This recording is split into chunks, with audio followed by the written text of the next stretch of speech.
स्थिति यह है कि आज बीजेपी अपनी विचारधारा से भटक गई है। तो वर्तमान परिस्थिति बिहार की बनी हुई है जी ये छुपी हुई नहीं है जी। सभी दलों की स्थिति जो बनी हुई है वो ऊहापोह की स्थिति में दूसरे राज्यों की अपेक्षा बिहार में सबसे बड़ी कमी है कि लॉ एंड ऑर्डर पूरी तरह ध्वस्त हो चुका है। जी भ्रष्टाचार पूरी तरह से हावी है, समझे कि नहीं। कानून की कोई व्यवस्था यहाँ नहीं रह गई है, समझे कि नहीं। घूसखोरी चरम पर है। जी। नौजवानों के पढ़ाई लिखाई की समुचित व्यवस्था नहीं है। अगर देखा जाए तो किसी सेक्टर में अभी बिहार आगे नहीं है, सभी सेक्टर में। आने वाले चुनाव में आप विधानसभा के चुनाव में आएंगे? मैं इस संबंध में अभी कुछ नहीं कह सकता। नहीं, सवाल तो सबसे बड़ा यही है। नहीं, मैं सवाल इस समय नहीं कह सकता। ये तो नेतृत्व जाने ना। अगर मैं किसी भी दल में हूँ तो ये काम तो नेतृत्व का है जी। आज बीजेपी में अगर हम हैं तो नेतृत्व तय करेगा ना। कल जनसुराज अगर होगा तो उसका नेतृत्व तय करेगा ना। तो वर्तमान परिस्थिति में एक नया उभरता हुआ जनसुराज आया है। जी। जनसुराज की सोच, उनकी दिशा से ऐसा प्रतीत होता है कि समाज में और राज्य में एक परिवर्तन की ओर वो अग्रसर हैं। जी बिल्कुल। जैसे कि आप पिछले कई वर्षों से बीजेपी के एज अ सदस्य रहे हैं और जिला अध्यक्ष के रूप में रहे हैं। डॉक्टर DK मिश्रा इनका नाम है, हम आपको बता दें दर्शकों। और ये काफ़ी समय से बीजेपी के साथ खड़े हैं और उनके हर विचारधारा में उनके साथ खड़े थे। लेकिन पिछले 2-4 दिन पहले इनको जनसुराज के एक बैठक में देखा गया, जिसके बाद एक सवाल खड़ा हो गया। हाँ बिल्कुल, हम आज भी बीजेपी के साथ हैं। चूँकि हम यहाँ के बीजेपी के फाउंडर रहे हैं, जी। जिला अध्यक्ष भी रहे हैं, अन्य पदों पर भी मैंने कार्य किया है। जी। स्थिति यह है कि आज बीजेपी अपनी विचारधारा से भटक गई है। भटक गई है मतलब जो बीजेपी, आपको बता दें कि जो पिछले 2019 में जब लोकसभा का चुनाव हुआ था तो बीजेपी का जो सीट आया था पूरे भारत में लोकसभा चुनाव में, वो इस बार 2024 में कम गया है। हाँ बिल्कुल, उसके पीछे कारण यही है कि बीजेपी की अपनी विचारधारा और आपसी संघर्ष, विचारों का आपसी तालमेल नहीं होना एक बहुत बड़ा कारण रहा है। जी। और गुटबंदी जो बीजेपी में बनी है उसी का ये परिणाम इस बार का चुनाव हुआ है कि यूपी हो, बिहार हो, राजस्थान हो, सभी जगह हम लोगों को जो है सो नुकसान पहुंचा है। मतलब बीजेपी कहीं कहीं जो पार्टी विधानसभा का चुनाव आने वाला है, इसको लेकर के बहुत सारे नेता जो होड़ में लगे हुए हैं कि टिकट को लेकर के। हाँ वो तो देखिए, टिकट को लेकर चूँकि हम कहें ना कि हम लोगों की कार्यकर्ताओं की पार्टी रही है, परंपरा भी यही रही है। लेकिन आज शीर्ष नेतृत्व चाहे किस परिस्थिति में और कैसे डिसीजन लेते हैं ये तो वही समझे। वहाँ कार्यकर्ताओं की जो अपेक्षाएं होती हैं वो पूरी नहीं हो पाती, उनकी उपेक्षा होती है। बौरों जो है सो लोग टिकट लेके बाहुबली हों या जो भी हों चले आते हैं, वहाँ कार्यकर्ताओं का मनोबल गिरता है और फिर जो फोर्स होता है वो कमज़ोर पड़ जाता है। क्या इस वक्त बीजेपी के भारतीय जनता पार्टी के आप अस्थाई सदस्य हैं? बिल्कुल हैं। अभी तो हम किसी दूसरे दल में तो गए ही नहीं हैं। जब बैठक में जैसे आपको देखा गया इसलिए सवाल खड़ा। हाँ, तो बैठक में मैं बताया तो कि जनसुराज अभी कोई पार्टी नहीं है जी। वो एक विचारधारा के तहत जन जागृति का कार्य कर रही है जी। तो उस विचारधारा में जाना या विचारधारा में अपनी बात को जो है सो रखना, ये कहीं पार्टी विरुद्ध बात नहीं है। मतलब उसमें बैठक में जाना पार्टी के विरुद्ध नहीं है। नहीं है। लेकिन ऐसा माना जा रहा है कि आने वाले विधानसभा में जनसुराज अपनी 243 सीट पे वो चुनाव लड़ेगी। बिल्कुल, 2 अक्टूबर को उनकी घोषणा है कि उनकी पार्टी की घोषणा हो जाएगी।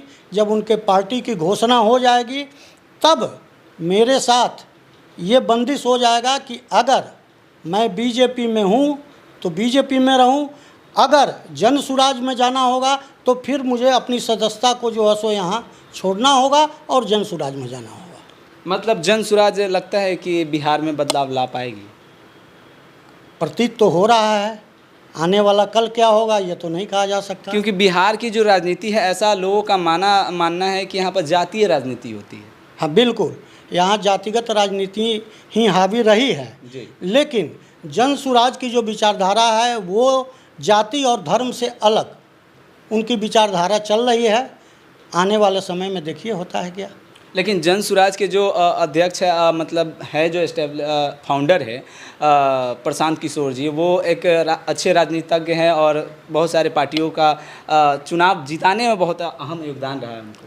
हाँ, ये तो बिल्कुल सही है। तो जो व्यक्ति दूसरे दल के में जाकर और चुनाव जिताने का मादा रखता है, जब वो अपना दल बनाएगा तो मुझे तो लगता है कि उससे बेहतर कार्य करेगा, बेहतर कार्य करेगा। लेकिन यहाँ सवाल तो ये भी खड़ा हो जाता है ना कि वो बहुत सारी पार्टियों का, ना किसी एक पार्टियों का।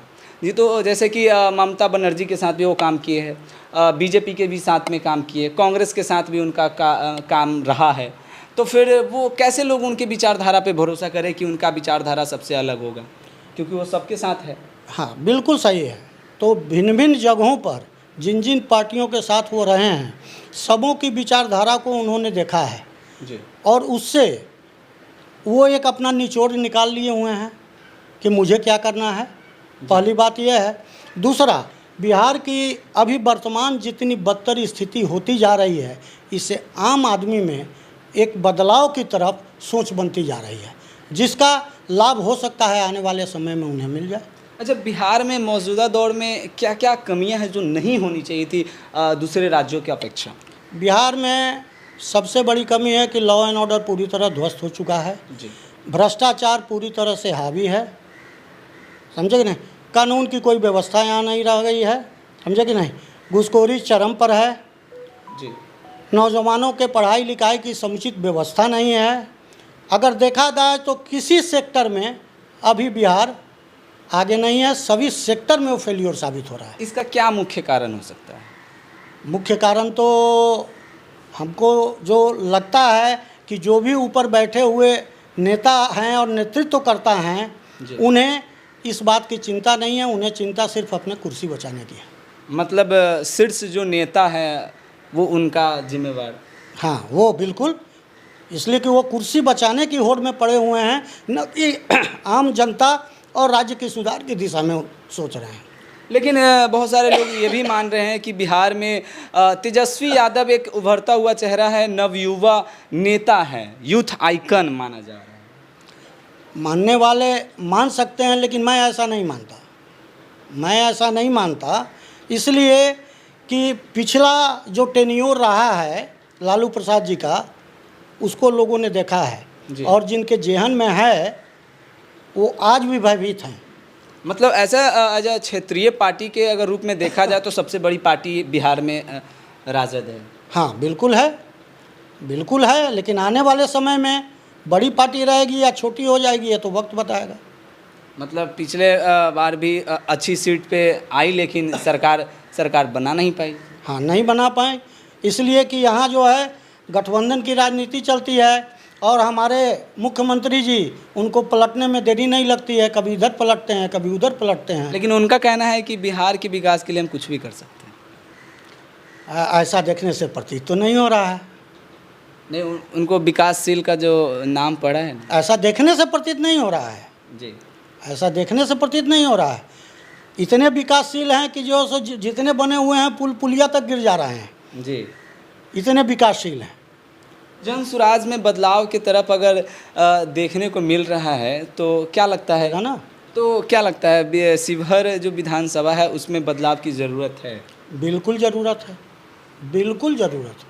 तो फिर बदलाव के चेहरे भी होने चाहिए। हाँ, चेहरे हैं, बहुत सारे चेहरे होंगे। जैसे मैं किनको टिकट की होड़ में तो बहुत सारे लोग हैं। वो तो बहुत सारे, सही बात है कि टिकट के होड़ में बहुत सारे लोग हैं। राणा रत्नाकर जी भी हैं, सरफुद्दीन जी भी हैं और अजय कुमार सिंह भी हैं और बहुत सारे हैं, जो बहुत सारे लोग हैं। इस वक्त जनसुराज में भी बहुत सारे लोग हैं जो कि उभरते हुए हैं, लेकिन ये तो नेतृत्व तय करेगा। इन दिनों शिवहर जिला में खास करके अगर बात किया जाए तो नीरज सिंह फाउंडेशन करके जो वो भी जन सुराज से सदस्य है ऐसा माना जा रहा है और लगता है कि शिवहर से विधानसभा से वो आ जाएंगे चुनाव में।